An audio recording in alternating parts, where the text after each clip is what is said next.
چې کله د غار حرا په موقع باندې وړمبۍ وحي نازله شوله، ناشنا خبره وه. نبی کریم صلی الله علیه وسلم مبارک کور ته راغی او حضرت خدیجة الکبرى رضی الله تعالی عنها ته فرمایي انی خشیت علی نفسی، زه خو په ځان باندې ویرېدم لکه چې مړ کېږم، دومره درنوالی مې نن محسوس کړی دی. نو حضرت خدیجه رضی الله تعالی عنها ورته د تسلی دپاره یو څو کلمات فرمایي. نه چرته هن، تا به الله ساتي، تا به الله بچ کوي، تا باندې به الله رب العالمین چرته هم داسې تکلیف نه راولي، تا به الله چرته نه ضایع کوي، الله به دې نه خفه کوي. ولې؟ انک لتصل الرحم. تا کې یو څو صفات دي. یو تو د رشتہ دارۍ خیال ډیر ساتي، رشتہ دارۍ کې گزاره کې مشر درته په خپلوۍ کې خبره وکړي درنه، نو ته خپلوي نه ورانه، ته زغم کې، ته برداشت کې.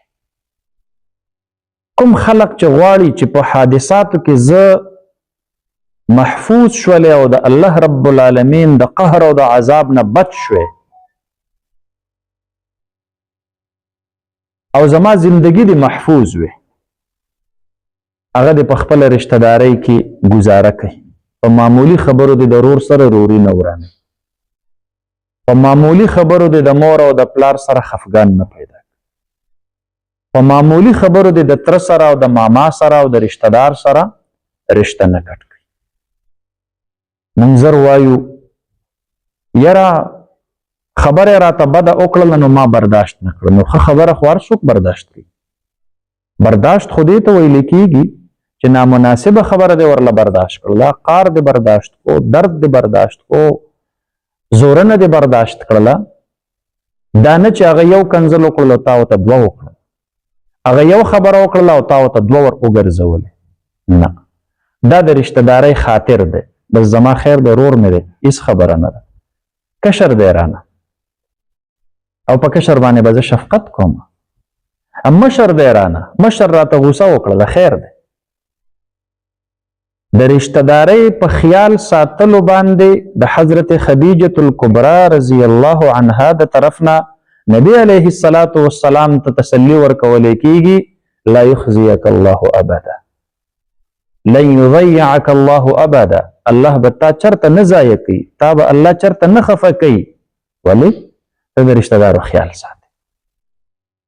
دویم فایده په دې کې څه ده؟ څوک چې په رشتہ دارۍ کې گزاره کوي، دویمه فایده پکې د رزق فراخي ده، الله په رزق کې فراخي راولي. دریمه فایده پکې په عمر کې برکت ده. من احب ان ينسأ له في اجله فليصل رحمه. څوک چې خپل عمر ډیرول غواړي، بعض عمرونه الله داغي تقدیر الله معلق کړی وي، ځوړن کړی وي. یره کو دې سړي د رور سره روري وپالله نو الله لیکلی وي 10 کاله ورله سیوایي ژوند ورکو، او کو وی نه پالله بس دا 10 کاله کټ پې لګوم. نو په رشتہ دارۍ کې گزاره کولو سره الله رب العالمین عمر اوږدوي. مرګ ته د چا سمی دی؟ موږ او تاسو هر سړی وایو چې زما عمر دی سیوا دی. بعضې علما فرمایي چې نه، مقدار به یم اقم رهي، خو په لږ عمر کې به الله درله ډېر برکت ورواچي او ډېر د خیر کارونه به درنه الله واخلي. دې ته د عمر اوږدېدل ویلي.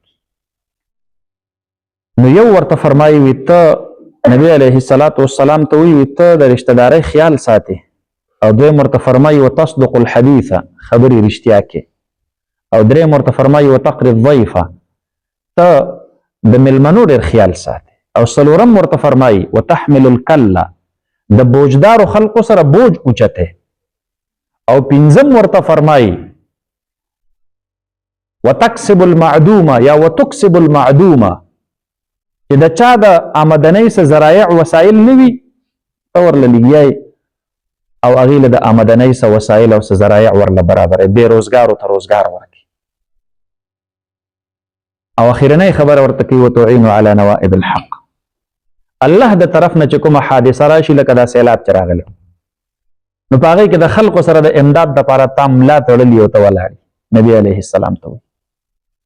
نو دا صفت چې په چا کې وي دا اوه صفتونه نو اذن لا یخزیک الله ابدا.